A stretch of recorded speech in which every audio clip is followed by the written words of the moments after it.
Hello दोस्तों, आपका स्वागत है हमारे यूट्यूब चैनल पर। तो दोस्तों, मैं आज आपको यहाँ पर भारतीय संविधान के भाग 5 के बारे में बताने वाली हूँ। जी हाँ दोस्तों। तो दोस्तों, सबसे पहले मैं ये आपको बता देना चाहती हूँ कि मैं छोटी छोटी वीडियो भाग 5 का ही कुछ बना चुकी हूँ। तो मैं यहाँ पर अनुच्छेद 97 से शुरू करके अनुच्छेद 110 तक बताऊँगी। तो चलिए दोस्तों, हम देख लेते हैं इसमें किस अनुच्छेद में किस चीज़ के बारे में उल्लेख किया गया है।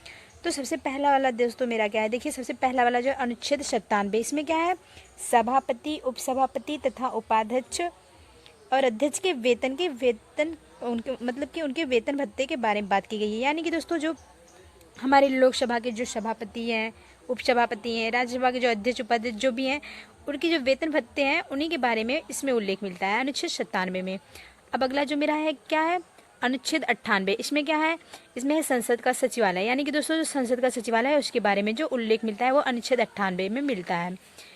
और दोस्तों, एक चीज़ इसमें ये ध्यान रखिएगा कि जो संसद के सचिवालय के जो सदस्य होते हैं उनकी नियुक्ति कौन करता है, राष्ट्रपति ही करते हैं। अब अगला देखिए दोस्तों, क्या है, अनुच्छेद 99। इसमें है संसद के प्रत्येक सदन के सदस्यों द्वारा शपथ या प्रतिज्ञान करना। यानी कि दोस्तों, जो संसद के लोकसभा और राज्यसभा के जो सदस्य होते हैं जब वो शपथ लेते हैं उसके बारे में जो उल्लेख मिलता है वो किसमें है, अनुच्छेद 99 में। तो शपथ या प्रतिज्ञान ये दोनों बातें एक ही है, तो यही चीज़ें हैं। अब अगला देखिए दोस्तों, क्या है, अनुच्छेद 100। इसमें क्या है, सदनों में मतदान रिक्तियों के होते हुए भी सदनों की कार्य करने की शक्ति और गणपूर्ति का जो उल्लेख है वो किसमें है, अनुच्छेद 100 में। यानी कि दोस्तों, सदनों में मतदान होता है, जैसे कि किसी भी कोई भी बिल विधेयक पारित करना है तो उसमें जो मतदान होता है कि बहुमत मिलता है, तो इन सब चीज़ों के बारे में जो उल्लेख होता है ये अनुच्छेद 100 में है। और गणपूर्ति का मतलब दोस्तों, जैसे ये होता है, गणपूर्ति का मतलब कि गणपूर्ति जब होती है तभी कार्यवाही चालू होती है, यानी कि तभी जो वहाँ का कार्य होता है, कार्यक्रम वहाँ का चालू किया जाता है, किसी भी मुद्दे पर बात विमर्श किया जाता है। तो ये चीज़ें हैं। अब अगला देखिए दोस्तों, क्या अनुच्छेद 101। इसमें क्या है, स्थानों का रिक्त होना। यानी कि दोस्तों, इसमें एक चीज़ ये है कि कोई भी व्यक्ति जो होता है वो संसद के दोनों सदनों का सदस्य नहीं होगा।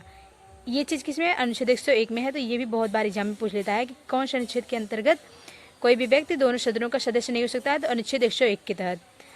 अब अगला देखिए दोस्तों, क्या है, अनुच्छेद 102। इसमें क्या कहा गया है, इसमें है सदस्यों के लिए योग्यता। यानी कि दोस्तों, जो संसद के जो सदस्य चुने जाएंगे उनके लिए कौन कौन सी योग्यताएं निर्धारित की गई हैं, इन सब चीज़ों के बारे में किसमें उल्लेख किया गया, अनुच्छेद 102 में।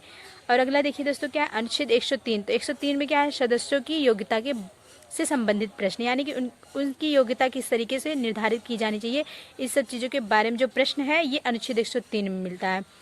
अब अनुच्छेद 104 आता है दोस्तों, इसका नंबर देखिए, ये जो है, शपथ लेने से पहले कोई व्यक्ति सदन में भाग लेता है। यानी कि दोस्तों, जो भी व्यक्ति सदन में बिना शपथ लिए भाग लेगा उसको क्या करना पड़ेगा, उसके ऊपर प्रतिदिन 500 रुपये के हिसाब से जुर्माना लगाया जाता है। यानी कि दंड स्वरूप जुर्माना उसको देना पड़ता है।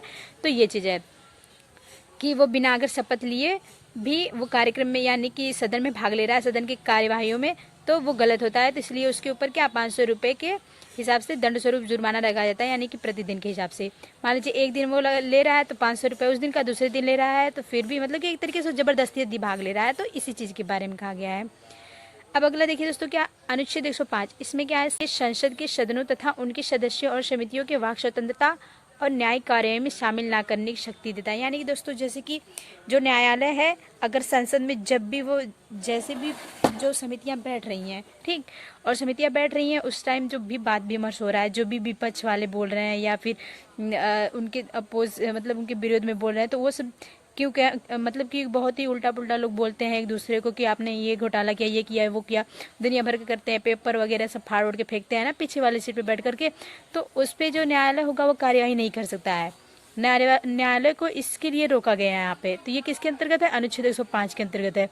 और एक चीज़ इसमें यह आता है दोस्तों, जैसे कि मान लीजिए कोई सदस्य अगर दोषी पाया गया है, अपराधी पाया गया है, लेकिन सिविल केसेस में, ठीक, तो उसको ये ध्यान रखना है, सिविल केसेस में केवल, तो उसको उसमें भाग लेने से 40 दिन पहले और 40 दिन बाद तक उसके ऊपर कोई भी न्यायिक कार्यवाही नहीं की जा सकती है। तो ये चीज़ इसमें ध्यान रखना है।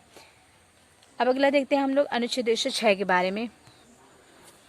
तो देखिए दोस्तों, अनुच्छेद 106 में क्या है, संसद के सदस्यों के वेतन। यानी कि दोस्तों, जो संसद के जितने भी सदस्य होंगे उनके वेतन के बारे में उल्लेख किसमें है, 106 में है। और अनुच्छेद 107 में क्या है, विधेयकों को पुनः स्थापित व पारित करने के बारे में। मान लीजिए दोस्तों, कोई विधेयक लाया गया है तो उसे स्थापित किया जा रहा है या फिर उसे पारित करना है, तो इन सब चीज़ों के बारे में किस में उल्लेख मिलता है, अनुच्छेद 107 में। अब अनुच्छेद सदन में, लेकिन दोस्तों यानी कि संसद के दोनों सदनों में, यानी कि लोकसभा और राज्यसभा में, जैसे कि कोई विधेयक लाया जाता है केवल राज्यसभा भी नहीं कर सकती, केवल लोकसभा भी नहीं, तो दोनों का वजह से मत होता है ना अपना अपना, तो वो लोग अपना देते हैं, तो वो जब पारित हो रहा है, जब स्थापित किया जा रहा है, तो इन सब चीज़ों के बारे में किसी में उल्लेख है 107 में।